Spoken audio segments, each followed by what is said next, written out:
Hello, this is Petra, Executive Committee member of the Club of Rome and founder and Executive Director of the Collective Leadership Institute. And what really excites me is to look at the connections between Corona crisis, the climate change and digitalization, and how this impacts on our ability to actually embrace uncertainty and bring in new perspectives. I do believe our future needs collective leadership. And what is so interesting, that if we look at the lens of co-evolutionary change, there is a strange connection between the climate emergency, the corona crisis, and digitalization. All three bring us to ask new questions about the co-evolutionary dynamics of change, about the role of human agency, and about what is so important for collective stewardship, about networked transformative change and how we organize this.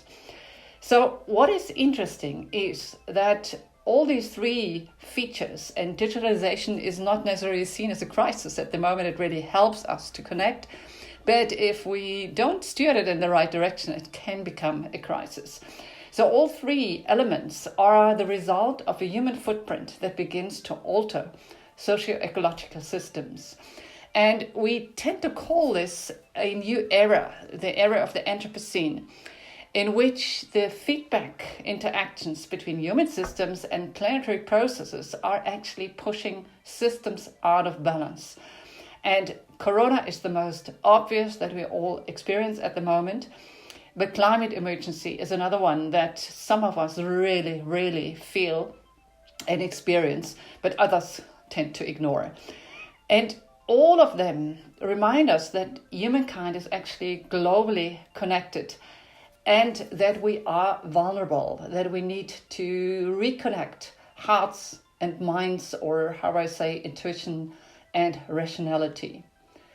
And it also helps us to look at these uncertainties in these situations, that we become more conscious and more responsible in our human agency, and that we look at how we do this in networks.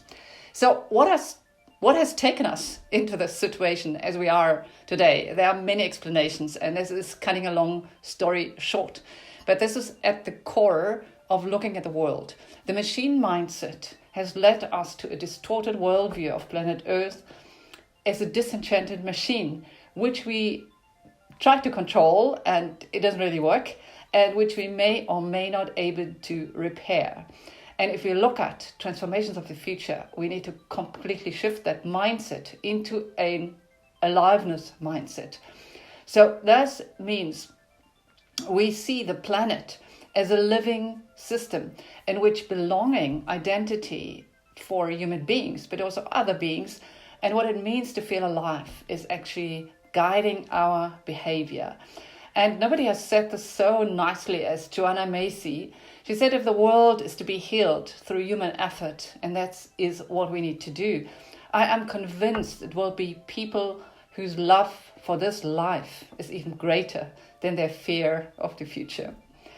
So it is so interesting. There is a long chain of people who actually promote that change in perspective, who promote an aliveness mindset. And they have been generally ignored, I would say. At least they're not mainstream.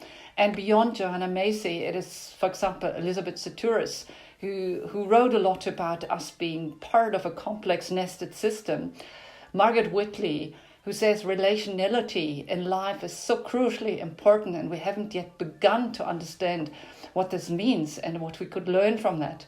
Or Andreas Weber, who says life is actually intentional. Life wants more life. So everybody wants to be alive, not only human beings, but plants and trees and animals and everything.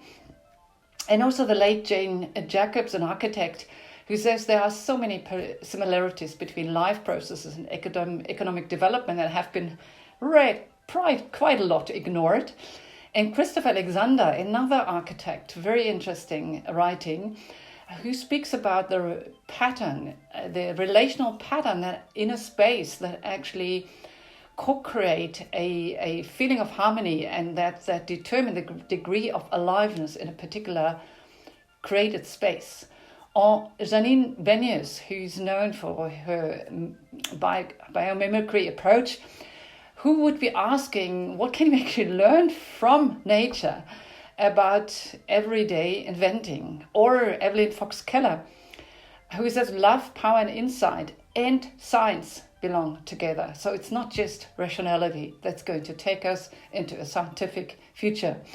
Or the late Janella Meadows, who says we can't control systems, although she is a systems modeler or was a systems modeler. We need to dance with these systems.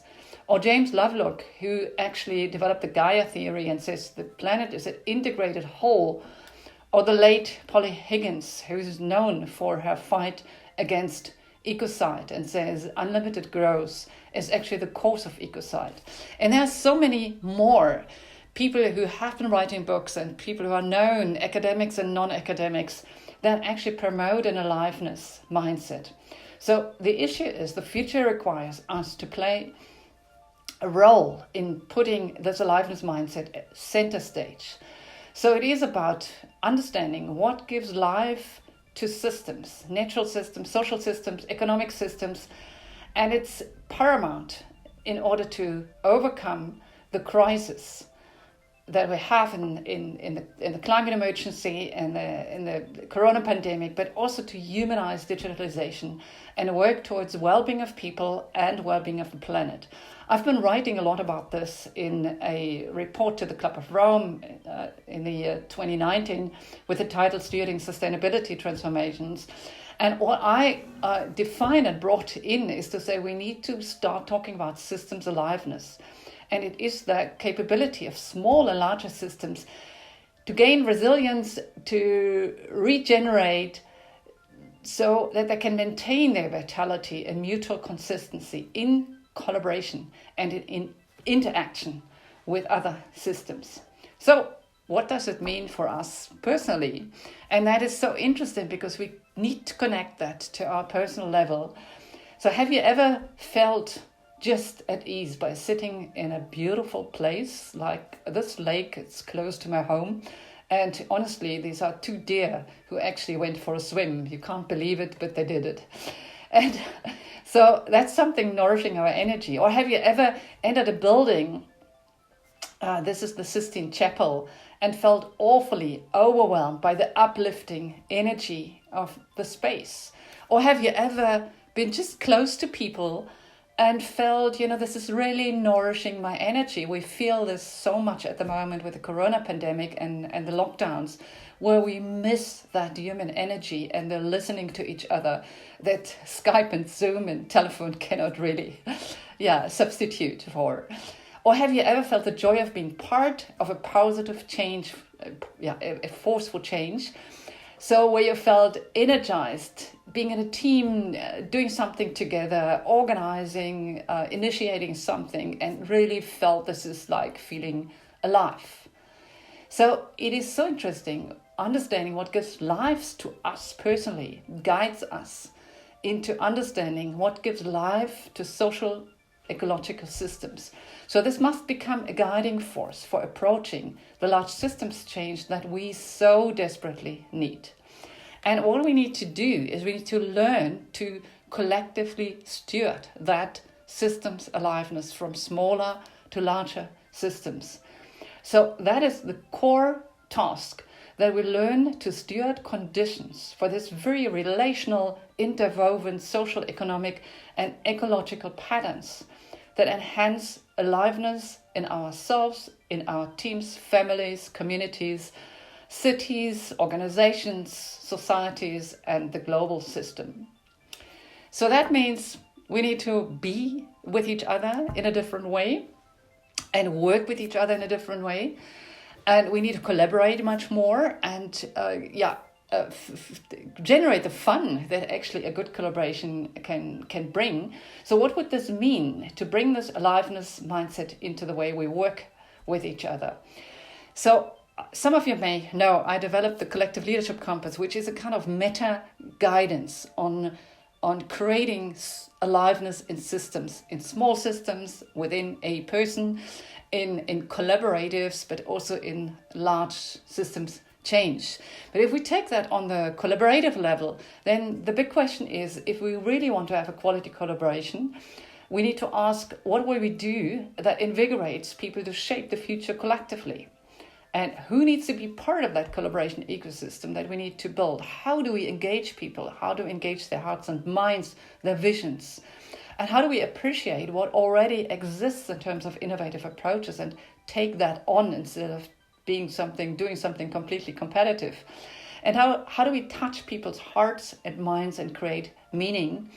And how do we leverage diverse perspectives and competencies and expertise so that we can get out of competition into collaboration?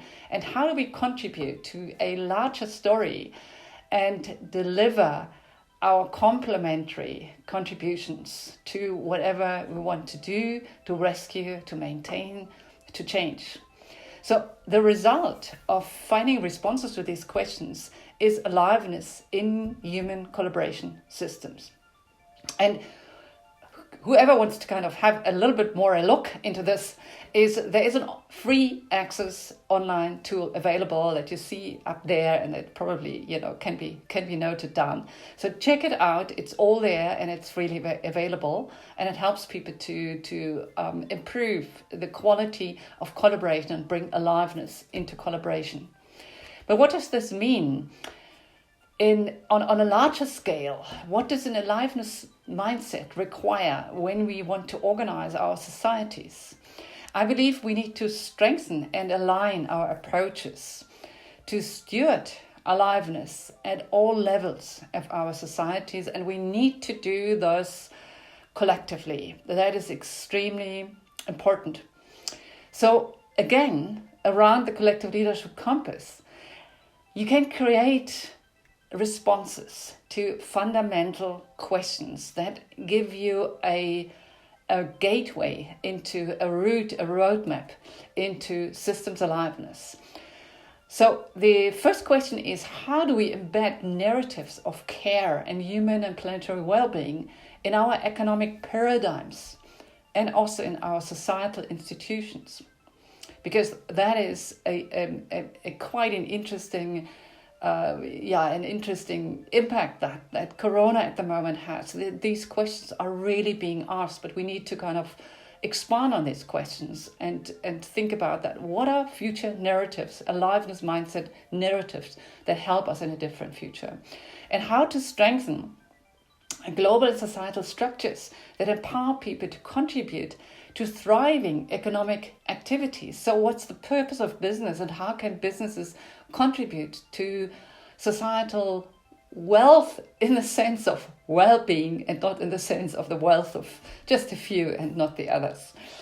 And in terms of innovation, how can we foster technological, social and digital and scientific innovation in a way that helps us into aliveness, into thrivability, and nurtures life support system? I believe there is a lot to learn also for digitalization from forests and their communicative interconnection and how they actually mutually support each other and help each other, which digitalization so far does to a certain extent, but in other ways it does the opposite.